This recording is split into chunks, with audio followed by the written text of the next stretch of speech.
রান্না জানে না এমন মানুষ খুব কমই আছে। কম বেশি রান্না সবাই করতে জানে, তবে বিভিন্ন অঞ্চল ভেদে মানুষ ভেদে রান্নার ধরনও বিভিন্ন রকম হয়ে থাকে এবং এর স্বাদ গন্ধ সবই একটু ভিন্ন ভিন্ন রকম হয়ে থাকে ভিন্ন ভিন্ন অঞ্চলে। আসসালামু আলাইকুম। আজ তেমনই একটা রেসিপি আমি শেয়ার করব। খুবই সিম্পল একটা রেসিপি, কিন্তু খেতে অনেক মজা। আমি এখানে পটল নিয়ে নিয়েছি। পটলগুলোকে খোসা ছাড়িয়ে ধুয়ে পানি ঝরিয়ে নেব প্রথমে। এরপর এতে আমি কিছুটা লবণ এবং হলুদ দিয়ে ভালো করে মেখে নেব। পটলের গায়ে যেন লবণ হলুদগুলো ভালোভাবে মিশে যায় তেমন করে ভালো করে মেখে নেব। এরপর আমি একটা প্যানে দিয়ে দেব কিছুটা তেল। তেল গরম হয়ে গেলে আমি পটলগুলোকে ছেড়ে দেব।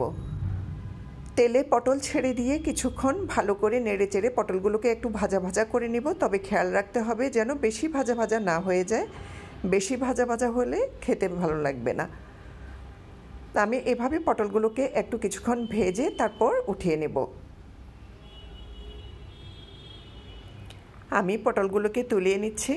এই যে তুলে নিয়েছি আমি এখানে। এরপর ওই প্যানে আমি দিয়ে দিলাম কিছু গোটা সরিষা এবং গোটা জিরা। আমি হাফ চামচ করে দিয়েছি। দিয়ে দিলাম এখানে কাঁচা পেঁয়াজ। তারপর একটু ভালোভাবে নেড়ে চেড়ে একটু ভাজা ভাজা করে সামান্য পানি দিয়ে দেব। এবার আরেকটু নেড়ে চেড়ে এরপর এখানে আমি বাটা মশলা দিব। এখানে আমি আদা বাটা রসুন বাটা দিয়ে দিব হাফ চামচ করে।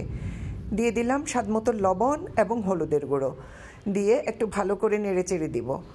মশলাটা কষানো হতে হতে আমি এখানে নিয়ে নিলাম একটা আস্ত বড় টমেটো, নিয়ে নিলাম বেশ কিছুটা কাঁচামরিচ, নিয়ে নিলাম পেঁয়াজ কুচি। সবগুলো একসাথে একটা ব্লেন্ডার জারে ব্লেন্ড করে আমি কষানো মশলায় এগুলো দিয়ে দিলাম। দিয়ে এগুলোকে ভালো করে কষিয়ে নিতে হবে যেন মশলার কাঁচা গন্ধটা চলে যায়।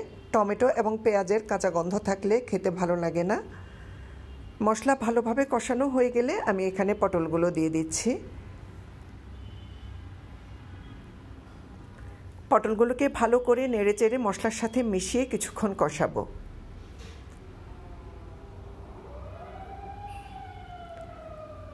ভালো করে কিছুক্ষণ কষিয়ে নেব। এরপর এখানে আমি দিয়ে দিচ্ছি পানি। আমি পরিমাণ মতো পানি দিচ্ছি, অনেক বেশি পানি দিব না, কারণ আমার এই রেসিপিটাতে একটু মাখো মাখো ঝোলের হবে, পাতলা ঝোল হবে না। যার কারণে আমি পরিমাণ মতো পানি দিয়েছি। তারপর ঢাকনা দিয়ে ঢেকে কিছুক্ষণ রান্না করব। এই যে পানিটা অনেকটুকুই কমে এসছে, পটলও সেদ্ধ হয়ে গেছে। এবার এইখানে আমি দিয়ে দিলাম কিছুটা ফেটানো টক দই।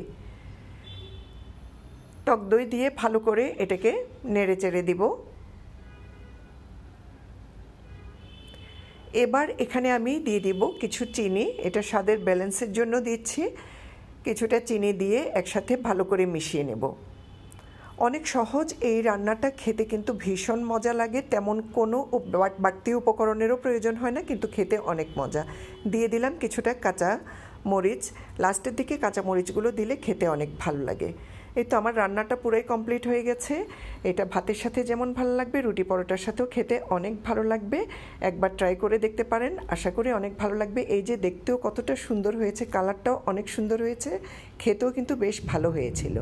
তো আজ এই পর্যন্তই। সবাই ভালো থাকবেন, সুস্থ থাকবেন। আল্লাহ হাফেজ।